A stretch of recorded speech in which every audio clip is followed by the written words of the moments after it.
Student, my self उदिता वर्मा। स्वागत है आपका हमारे यूट्यूब चैनल मिस नर्सिंग पे। आज हम पढ़ने वाले हैं न्यूट्रिशन में अबाउट प्रोटीन एंड प्रोटीन क्या होता है और उसका क्लासिफिकेशन। तो first of all, what is protein, जो कि कई सारे अमीनो एसिड से बने हुए होते हैं, उसी को हम प्रोटीन कहते हैं। और क्लासिफिकेशन इसका, जो कि कई सारे बेसिस पे क्लासीफाई किया गया है। First, classification on the basis of composition, second solubility, third shape, fourth biological function and fifth जो कि होता है सोर्सेज पे। राइट, फर्स्ट देखते हैं बेस ऑन कंपोजिशन, जो कि 3 पार्ट में डिवाइड किया गया है, सिंपल, कॉन्जुगेटेड एंड डिराइव्ड।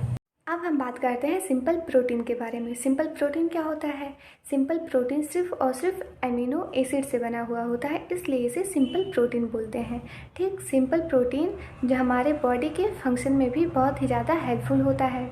ये हमारे हेयर, नेल्स और ये अदर सब्सटेंसेस को, अदर बॉडी पार्ट को भी बहुत ही ज़्यादा हेल्दी रखता है, हेल्पफुल होता है इसके लिए भी। इसका एग्जाम्पल होता है एल्ब्यूमिन, ग्लोब्यूलिन, इसका बेस्ट एग्जाम्पल होता है।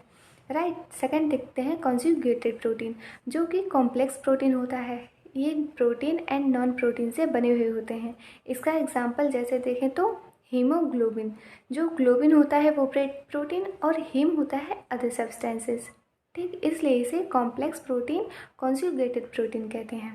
थर्ड आता है डिराइव्ड प्रोटीन, जो कि फिजिकली एंड केमिकली प्रोसेस के द्वारा जो सिंपल और डिराइव्ड प्रोटीन से प्रोटीन प्राप्त करते हैं, उसे ही कहते हैं डिराइव्ड प्रोटीन। इसका एग्जाम्पल होता है पेप्टाइड्स। राइट, अब हम बात करते हैं on the basis of solubility. Solubility के आधार पे 3 पार्ट इसके भी हैं, albumin, globulin and histones. Albumin होता है जो कि वाटर में ईजिली डिज़ोल्व हो जाता है, ये ऐसे प्रोटीन होता है। सेकेंड, ग्लोब्यूलिन, ये वाटर में डिज़ोल्व नहीं होते हैं, ये साल्ट सॉल्यूशन में डिज़ोल्व होते हैं। राइट, ये ऐसे प्रोटीन होते हैं। और थर्ड आता है हिस्टोन्स, जो कि वाटर में डिज़ोल्व हो तो जाता है और ये ग्लैंडुलर टिश्यू के जैसे पेनक्रियाज और थाइमस में प्रेजेंट होते हैं। इसका हाइड्रोलिसिस करने पे अमीनो एसिड का प्रोडक्शन भी होता है और ये न्यूक्लिक सेल्स में न्यूक्लिक एसिड के साथ कंबाइन करते हैं। राइट, नेक्स्ट बात करते हैं based on shape.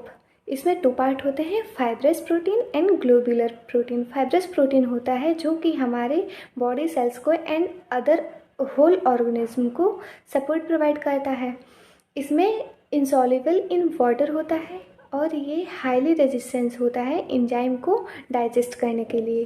Creatine, collagen and elastin, ये सारे होते हैं फाइब्रस प्रोटीन। राइट, नेक्स्ट होता है globular protein. Globular protein soluble होता है वाटर में। ये स्फेरिकल स्ट्रक्चर, इसका स्ट्रक्चर जो होता है वो स्फेरिकल होता है। एल्ब्यूमिन, ग्लोब्यूलिन एंड हिस्टोन्स, ये सारे होते हैं ग्लोब्यूलर प्रोटीन। राइट, बात करते हैं based on biological function. First होता है एंजाइमेटिक रिएक्शन, जो सभी प्रोटीन एंजाइम्स होते हैं जो कि हमारे बॉडी के फंक्शंस को इन्हेंस करते हैं according to their situations. Enhance मतलब होता है कि हमारे रिएक्शन को घटाने या बढ़ाने का काम एंजाइम्स करते हैं हमारे बॉडी के नीड के अनुसार। राइट, सेकंड आता है ट्रांसपोर्ट टू कैरियर पॉइंट, मतलब ये हमारे ट्रांसपोर्ट का भी काम करता है, ये सारे एंजाइम्स। थर्ड आता है रेगुलेटरी प्रोटीन। ये ऐसे प्रोटीन होते हैं जो कि हमारे बॉडी के रेगुलेशन को मेंटेन करते हैं। जैसे इसका एग्जांपल हुआ इंसुलिन। इंसुलिन होता है जो कि बॉडी के ब्लड शुगर लेवल को रेगुलेट करने का काम करता है और ये ग्रोथ हार्मोन को भी रेगुलेट करने का काम करता है। नेक्स्ट आता है टॉक्सिक प्रोटीन। ये ऐसे प्रोटीन होते हैं जिसमें जहरीले पदार्थ पाए जाते हैं।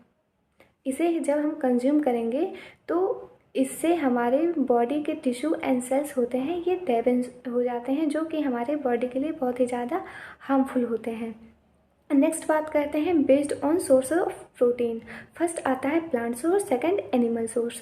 प्लांट सोर्स में आता है जैसे पल्सेस एंड एनिमल सोर्स में आता है जो कि meat, egg and dairy product. Right, calorific value of protein. 1 gram of protein में 4 किलो कैलोरी पाए जाते हैं। ठीक, फंक्शन होते हैं प्रोटीन के, ये एंटीबॉडीज़ भी होते हैं और ये ऑक्सीजन का ट्रांसपोर्ट भी करता है। Protein building blocks of life होता है, ये हमें एनर्जी भी प्रोवाइड करता है, ये हमारे बॉडी के फंक्शंस को रेगुलेट भी करता है, राइट। और ये जो लाइसोजाइम एंजाइम होता है, ये एक डिफेंसिव एंजाइम होता है जो कि हमारे बॉडी को अदर एंजाइम से जो हमारे लिए अच्छा नहीं होता उससे डिफेंस भी करता है, ठीक। अब हम देखते हैं डेली रिक्वायरमेंट ऑफ पीपल्स। तो 1 से 3 इयर्स के जो बच्चे होते हैं उनको 13 ग्राम प्रोटीन पर डे मिलना चाहिए और 4 से 8 इयर्स के चिल्ड्रन को 19 ग्राम, 9 से 13 इयर्स के चिल्ड्रन को 34 ग्राम और जो 14 से 18 इयर्स की जो गर्ल्स होती हैं उनको 46 ग्राम और जो 14 से 18 इयर्स के बॉयज़ होते हैं उनको 52 ग्राम्स। एंड मेंस में जो 18 से 70 प्लस एज के होते हैं उन्हें 56 ग्राम और जो वुमेन 19 से 70 प्लस होते हैं उन्हें 46 ग्राम रिक्वायरमेंट होता है प्रोटीन का, ठीक। अगर आपको मेरी ये वीडियो पसंद आई हो तो please like share and subscribe. मिलते हैं अगले वीडियो में, तब तक के लिए bye, take care and thank you.